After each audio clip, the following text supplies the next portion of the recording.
The newly excavated Jerusalem Pilgrim Road is hidden just beneath the ground and not yet open to the public.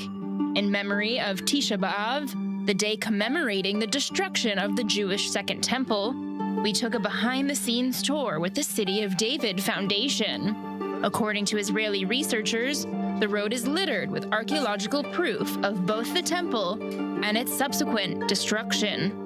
Still being excavated, the ancient street was discovered by chance during work on an ancient water channel.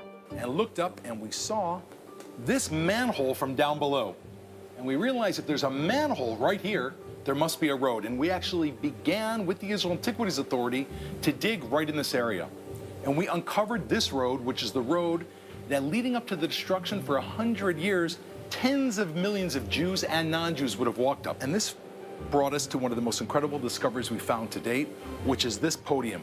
This is the only podium actually found in Jerusalem. You can see the stairs up to where a person would have stood. Now, what would they have been saying? In the year leading up to the destruction, the Jews knew that they were at the end. We knew this. We know this. We can see it on their coins. A person would have stood up here, would have called out to the people on their way up to the temple, begging them to repent, letting them know the end was near. Israeli archaeologists believe the road begins from the Pool of Siloam, and that Jewish pilgrims would have used the pool as a ritual bath before walking up this street to the temple, up until its last days standing. These Jews were not sure if Judaism itself would survive, and they left a memento, thinking that maybe a Jew will survive somewhere else in the world and one day come looking back, and they'll find coins that say the last stand against the Romans for the freedom of Zion, and they'll know that this was ancient Judea. However, instead of a few years, 2,000 years comes by. These minted coins aren't the only evidence pointing towards the temple's destruction.